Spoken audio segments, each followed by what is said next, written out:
Well, I feel good, good, good. Well, I feel good. Oh, yes, my Lord, because there's something about the Spirit of Jesus that make me feel good, good, good, good.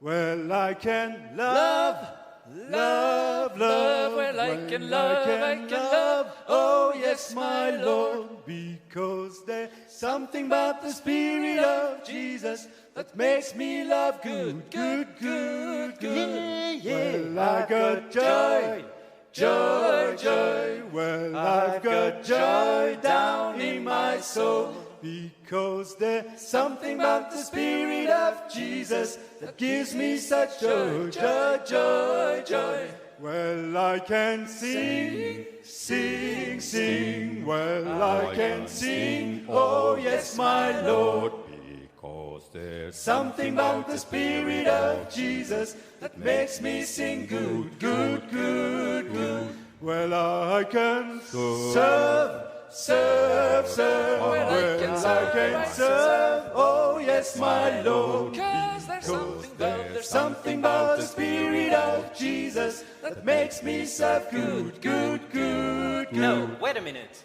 Do you feel Good, good, good. Do you feel good? Then clap your hands, because there's something about the Spirit of Jesus that makes me feel good, good, good, good. Well, I feel good, good, good. I feel good, I feel Good, oh yes, my Lord. Cause there's Something about the Spirit of Jesus that makes me feel good, good, good, good.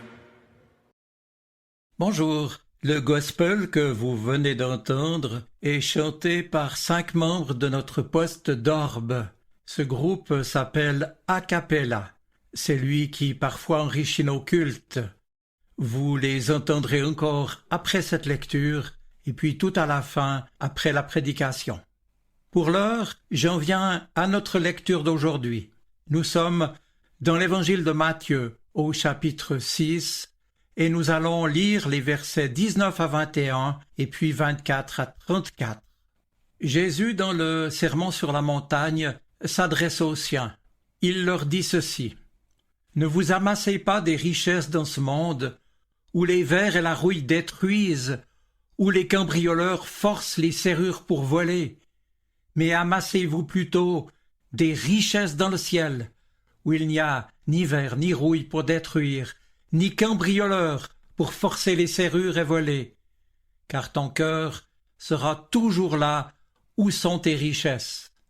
D'ailleurs, personne ne peut servir deux maîtres, ou bien il haïra le premier et aimera le second, ou bien il s'attachera au premier et méprisera le second. Vous ne pouvez pas servir à la fois Dieu et l'argent. Voilà pourquoi je vous dis, ne vous inquiétez pas au sujet de la nourriture et de la boisson dont vous avez besoin pour vivre, ou au sujet des vêtements dont vous avez besoin pour votre corps. La vie est plus importante que la nourriture, et le corps plus important que les vêtements, n'est-ce pas? Regardez les oiseaux. Ils ne sèment, ni ne moissonnent, ils n'amassent pas de récolte dans des greniers, mais votre Père, qui est au ciel, les nourrit. Ne valez-vous pas beaucoup plus que les oiseaux? Et qui d'entre vous parvient à prolonger un peu la durée de sa vie par le souci qu'il se fait? Et pourquoi vous inquiétez-vous au sujet des vêtements? Observez comment poussent les fleurs des champs. Elles ne travaillent pas, elles ne font pas de vêtements, et pourtant, je vous le dis, même le roi Salomon, avec toute sa richesse, n'a pas eu de vêtements aussi beaux qu'une seule de ses fleurs. Dieu habille ainsi l'herbe des champs, qui est là aujourd'hui et qui demain sera jetée au feu. Alors, ne vous habillera-t-il pas à bien plus forte raison vous-même? Comme votre confiance en lui est faible. Ne vous inquiétez donc pas en disant « Qu'allons-nous manger, qu'allons-nous boire, qu'allons-nous mettre pour nous habiller ?» Ce sont les païens qui recherchent sans arrêt tout cela. Mais votre Père, qui est au ciel, sait que vous en avez besoin. Préoccupez-vous d'abord du royaume de Dieu, et de la vie juste qu'il demande, et Dieu vous accordera aussi tout le reste. Ne vous inquiétez donc pas du lendemain, le lendemain se souciera de lui-même. À chaque jour suffit sa peine. Seigneur, ta parole est la vérité, renouvelle-nous par ta vérité. Amen. Who's the one who's here today, leading everybody to the heavenly way? I said no. Nobody. Nobody. Nobody. Nobody. Nobody. No, no, no. Who's the one who really knows my mind, knows the many complicated problems I find? I said no. Nobody. Nobody. Nobody. Nobody. Nobody. No, no. I said no. Nobody. Nobody. Nobody. Nobody. Nobody. No one but Jesus. Jesus, Jesus, Jesus, Jesus, no one like Jesus. Who's the one who's on the throne? Every living creature will his glory be shown. I said no. Nobody. Nobody. Nobody. Nobody. Nobody. No, no, I said no. Nobody. Nobody. Nobody. Nobody. Nobody. No one but Jesus. Jesus, Jesus, Jesus, Jesus, no one like Jesus. No, no, nobody like him. No, no, no, no, nobody. No, no, no, nobody like him. No, no, no, no, nobody. No, no, no, no, nobody. No, no, no, no, nobody. No, no, no one like him. No one like Jesus. Who's the one who's on the earth, showing everybody what the Spirit is worth? I said no. Nobody. Nobody. Nobody. Nobody. Nobody. No, no, I said no. Nobody. Nobody. Nobody. Nobody. Nobody.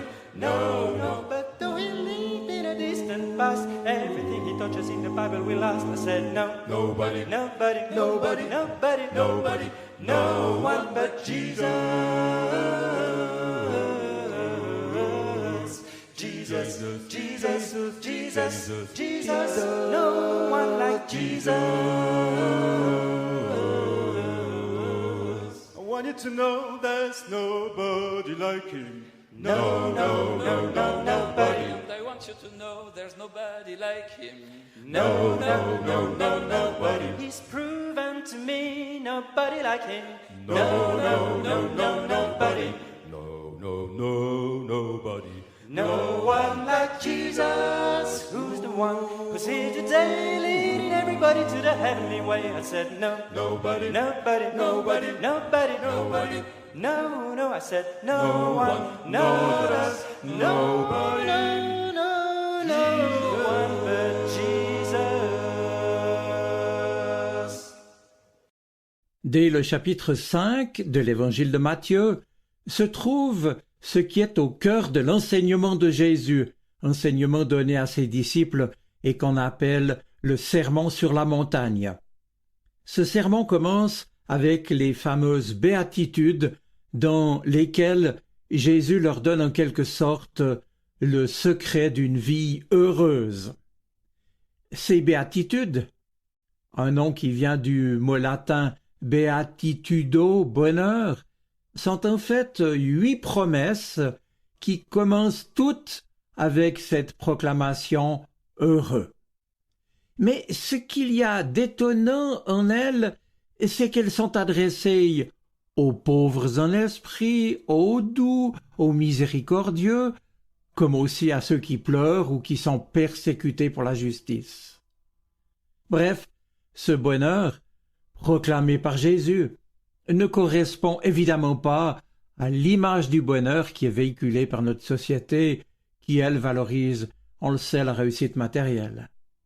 Jésus, en somme, ici, nous présente un contre-modèle de vie, un bonheur paradoxal, c'est vrai, puisqu'il intègre les épreuves, les manques et les difficultés de nos vies. Eh bien, ces béatitudes précisément, ces prochaines semaines, je vous invite à les parcourir avec moi dans les 5 minutes pour Dieu que je vous offre 2 fois par semaine sur YouTube. Mais pour aujourd'hui, j'en reviens à ce fameux sermon sur la montagne qui, vous l'avez entendu, se poursuit avec 2 appels, 2 mots d'ordre que Jésus nous adresse à chacun. Ce sont « Ne vous inquiétez pas » et « Ne jugez pas ». Le non-souci et le non-jugement. 2 attitudes qui, je l'avoue, ne sont pas évidentes et ne vont pas de soi. Alors, arrêtons-nous sur ce non-souci dont il est ici question.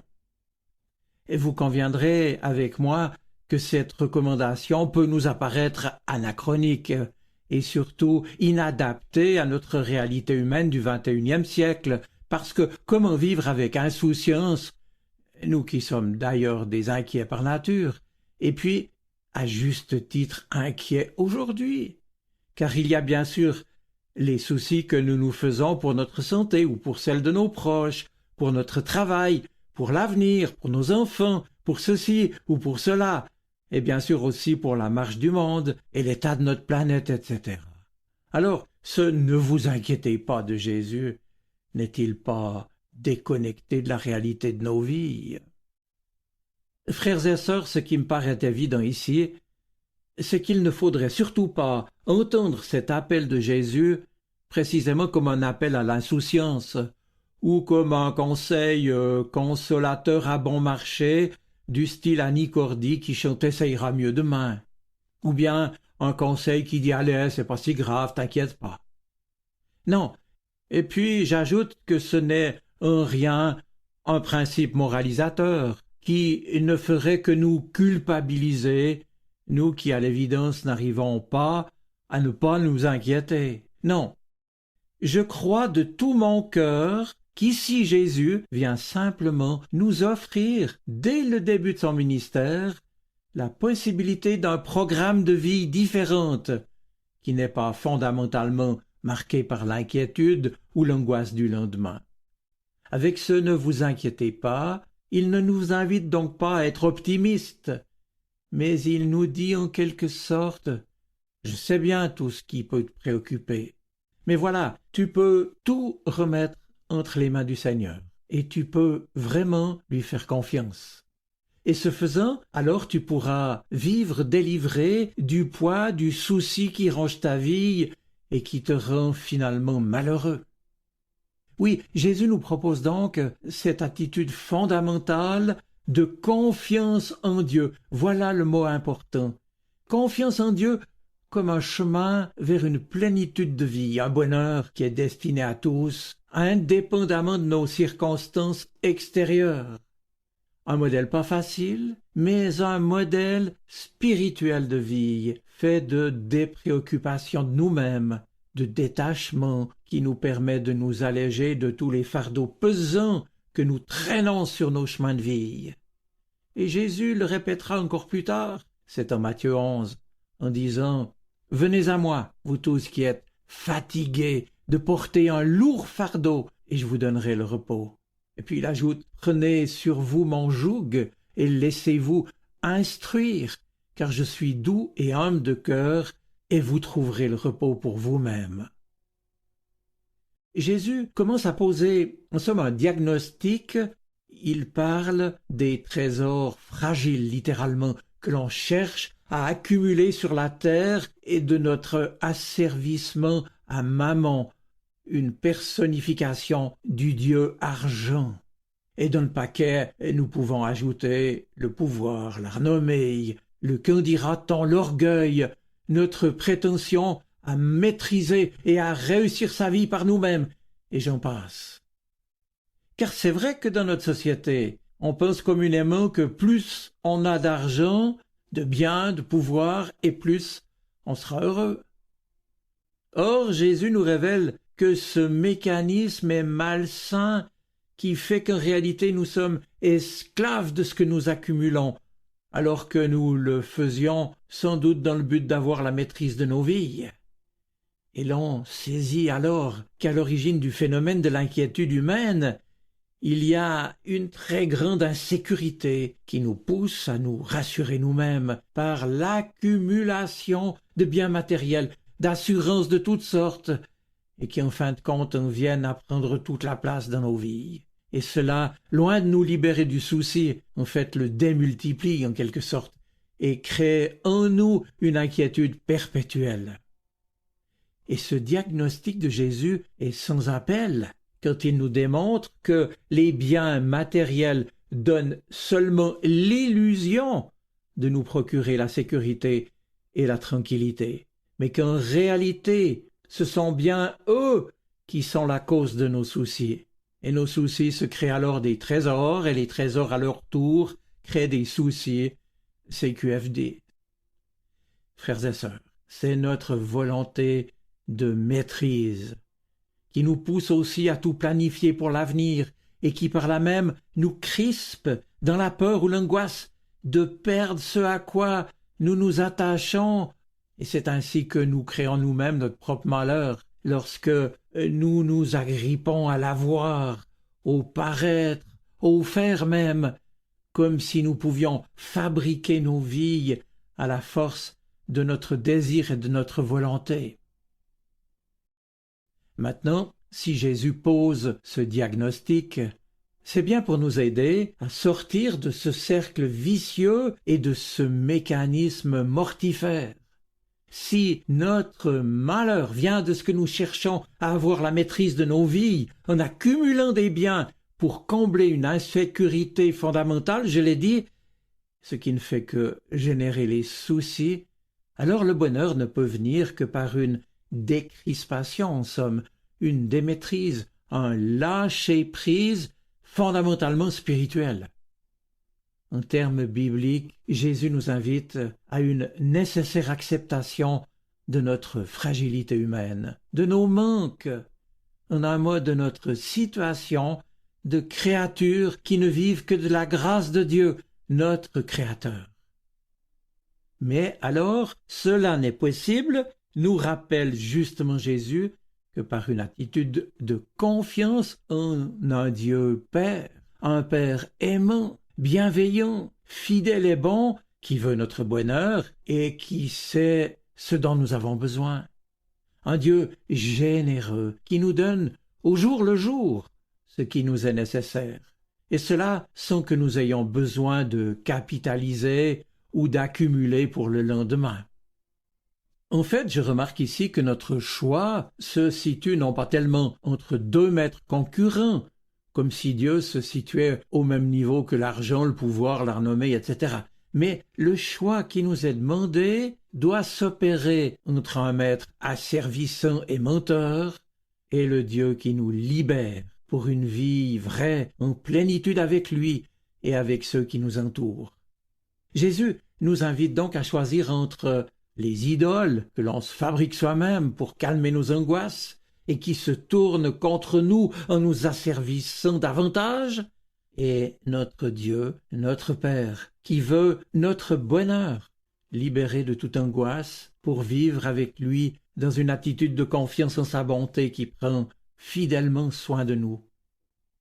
Au lieu de l'avoir, du paraître et du faire, Jésus nous propose donc de vivre de sa grâce, de son amour gratuit et immérité, la grâce de Dieu, celle que l'on reçoit et que l'on partage. Voilà le secret du bonheur, nous redit Jésus.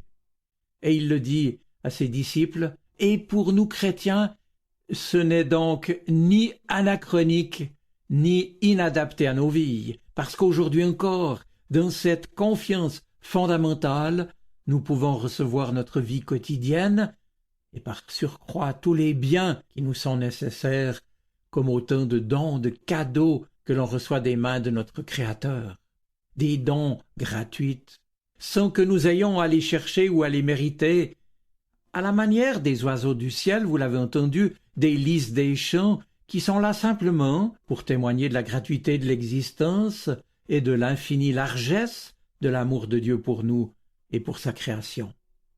Recevoir sa vie des mains du Créateur, goûter à la gratuité de l'existence qu'il nous offre, voilà le bonheur. On peut alors vivre dans la sécurité sans chercher à maîtriser sa vie. Vivre dans une confiance qui peut grandir de jour en jour, et cela quoi qu'il puisse arriver. Car oui, la vie peut être difficile. car oui aussi, et de multiples manières, la grâce de Dieu se renouvelle pour chacun de nous malgré tout, et cela chaque jour. Souvenez-vous, c'est comme la manne dans l'Ancien Testament. Nous pouvons, nous aussi, vivre dans le jour présent et non dans le souci perpétuel, angoissant du lendemain. Et c'est ainsi que notre confiance en Dieu nous conduit alors à lui confier notre vie tout entière, et celle de nos proches également. Et nous pouvons commencer à apprendre à ne plus nous angoisser de l'avenir. Nous pouvons apprendre à ne plus chercher à le modeler ou à le forcer de correspondre à nos attentes. Et pour le dire autrement, au lieu d'être rongés par le souci, nous pouvons nous laisser porter par l'espérance, et nous pouvons dire avec le psaume 31, « Je me confie en toi, Seigneur, et je dis, mon Dieu, c'est toi, à tout moment, ma vie est entre tes mains. » Au lieu de projeter nos angoisses sur l'avenir, nous pouvons aussi simplement vivre ce que dit Paul aux Philippiens. « Ne vous inquiétez de rien, mais en toutes circonstances, demandez à Dieu dans la prière ce dont vous avez besoin, et faites-le avec un cœur reconnaissant. » Oui, il y a là comme un échange au sein d'une relation de confiance, faite de reconnaissance donc pour les dons reçus et de demande confiante pour nos besoins, dans une attitude de dépendance en un Dieu paternel, généreux et bon. En fait, si nous pouvons ainsi nous dépréoccuper de nous-mêmes, si nous pouvons cesser de nous agripper à nos soucis, c'est aussi, en somme, pour faire de la place aux autres qui nous entourent, et par là même entrer dans le projet de Dieu pour le monde. Cherchez d'abord le royaume et sa justice, proclame Jésus. Alors, en effet, nous pouvons accepter de vivre décentrés de nous-mêmes pour nous ouvrir à Dieu et aux autres que nous croisons sur nos chemins de vie. C'est ainsi que nous pouvons passer d'une vie inquiète à une vie en quête, bien entendu, de Dieu, de son royaume, de la vie juste qu'il attend des siens. Ne vous inquiétez de rien. Mes amis, Jésus ne nous appelle donc pas à l'insouciance, mais à vivre de la grâce de Dieu qui ne se dément pas, et cela dans la joie et la sérénité de nous savoir entre ses mains. Eh bien maintenant, la vraie question, pour terminer, qui reste pour chacun de nous, est celle-ci. Dans ma vie, qu'est-ce qui est vraiment important? Plus important que tout le reste. Autrement dit, qu'est-ce qui mérite que je me fasse du souci? À propos, le saviez-vous, ce mot « souci » revient souvent dans l'évangile de Matthieu, et on le rencontre notamment dans la parabole du semeur. Souvenez-vous de la graine qui tombe dans les épines et qui est étouffée par les soucis du monde et les préoccupations des richesses. Or, la priorité absolue, nous rappelle Jésus, c'est le royaume de Dieu et sa justice. Et nous voici donc maintenant ramenés aux béatitudes, dont au fond tout le sermon sur la montagne est comme un commentaire. La logique n'y est non pas celle des coffres dans lesquels on accumule, mais celle du cœur. Et cette logique nous appelle à une inversion de nos choix. Non plus l'obsession de réussir dans la vie, mais la joie de réussir sa vie devant Dieu et avec lui. Voilà, frères et sœurs, ce « ne vous inquiétez pas » de Jésus vient donc interroger la confiance que nous plaçons en Dieu notre Père. Il nous redit que ce que nous devons vivre aujourd'hui, nous pouvons le vivre avec sa grâce. Et si demain nous devons faire face à des situations plus difficiles, Dieu nous accordera plus de grâce. Ma grâce te suffit. Alors voilà ma conclusion. La grâce de Dieu nous est donnée au présent, jour après jour. Mais vivre le moment présent implique aussi d'accepter notre vulnérabilité, notre faiblesse, notre fragilité, de renoncer à refaire le passé et à vouloir contrôler l'avenir. Bref, de se contenter du présent, et cela dans la reconnaissance. Que le Seigneur, qui prend soin de chacun de nous, vous bénisse et vous garde. Amen. To him who sits on the To throne, him who sits and on to the throne and to the Lamb be praise and honor and glory and power.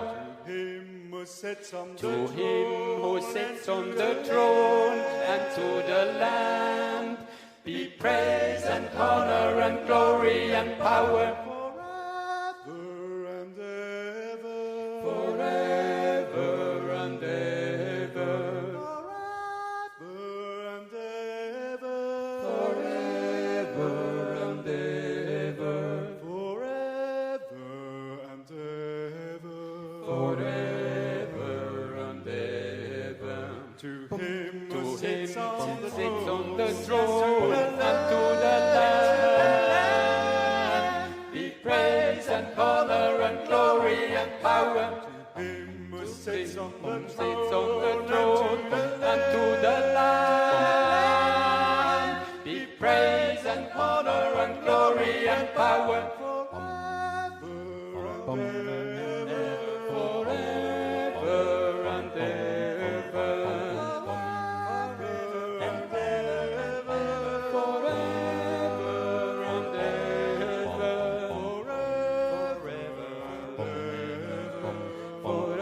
Forever and ever. To him who sits on To the him throne, who sits on the throne and to the Lamb